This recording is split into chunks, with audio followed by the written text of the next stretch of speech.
In this lesson unit, we'll look at the structure of the Holy Sacrifice, the Mass, in the traditional Roman rite. Now, the first thing to know is that the Mass has two halves. They're actually called the Mass of the Catechumens and the Mass of the Faithful. The reason for this is the first half was open to the catechumens, those who were not baptized.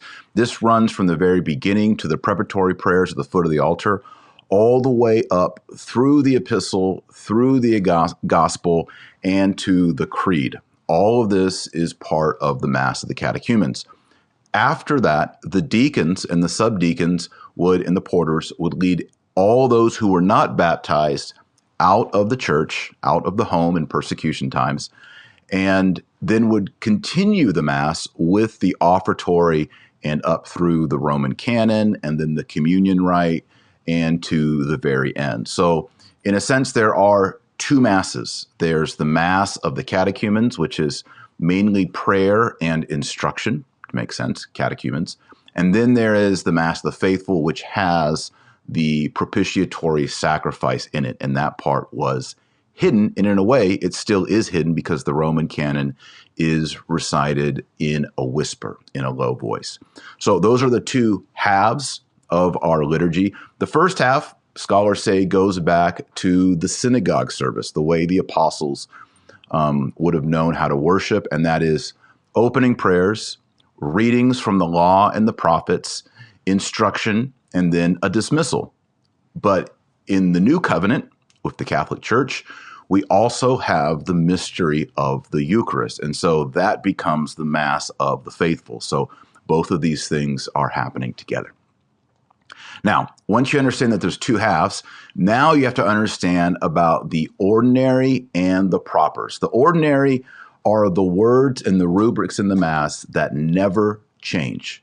They go on year after year, day after day. The ordinary never changes. But the propers are proper to each day.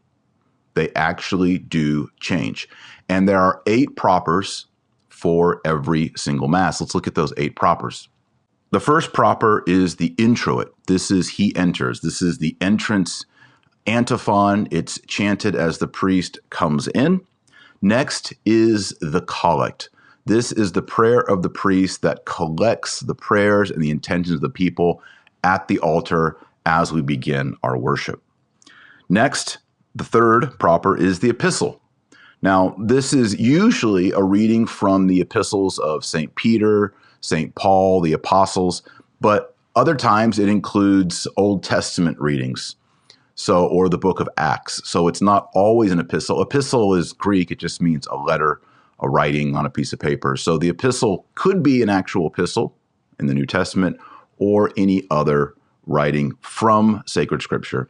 And then the next proper is the gospel. Now, the gospel is always from one of the 4 canonical gospels, Matthew, Mark, Luke, and John. We stand for this. We make the sign of the cross on our foreheads, on our lips, and on our hearts. Why do we do that? Because Moses told the people of God to place the law of God on their heads, in their minds, in their words, in their speech, and in their souls, in their heart. The next proper is the offertory. Obviously, this is prayed at the offertory. Then we have the secret, which is also prayed in secret. And then there's the communion verse and then the post-communion verse. So those are the 8 propers. And when you set up your missal, that'll be a different video. You want a ribbon in the ordinary and a ribbon in the propers. That's the main thing you need to know. The main strategy in using a hand missal is having ribbon in those 2 spots. If you have that, you're probably going to be okay. Now, the ordinary Mass. Now, the ordinary of the Mass is quite a bit more. Let's just run through that. This is the parts of the Mass that never do change. So you have the prayers at the foot of the altar. And in a high Mass, this would include the asperges, the sprinkling of holy water, which actually comes before this. Then you would insert the introit, which is a proper. Then there's the Kyrie eleison. Then there's the Gloria. Now, here is where we would have the collect, which is proper, inserted. Then the epistle and the gospel, again, proper. Oh, and I should have mentioned before, between the epistle and the gospel is the gradual or the tract, which also changes. After the gospel, you have often the sermon and the creed, then the offertory verse, then the offertory prayers, the actual offertory where the priest prepares the bread, the wine, and the water. He says the lavabo, where he washes his hands. Then he recites the secret. Then there's the preface, and then the sanctus, holy, holy, holy. Then the Roman canon, which is recited in a low voice, in a whisper. After this, there is you would insert there's the communion rite, and all the prayers that are associated with the communion rite. And then after all of that, the last gospel. So those are the ordinary parts of the Mass. So just to conclude and review, so the Mass has two parts. The first part is the Mass of the catechumens, which is prayers, purification, and teaching and instruction. And then the second part is the Mass of the faithful. This actually contains the propitiatory sacrifice of Jesus Christ in the action of the altar and in the Eucharist. And then, of course, our communion as well, entering into that mystery.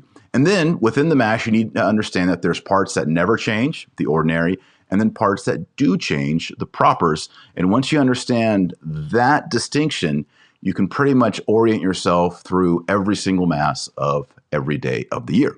So thanks again for being a student at the New St. Thomas Institute. I'm enjoying going through all of these teachings on the Roman Rite. I hope it's helpful, and we'll see you in the lessons to come.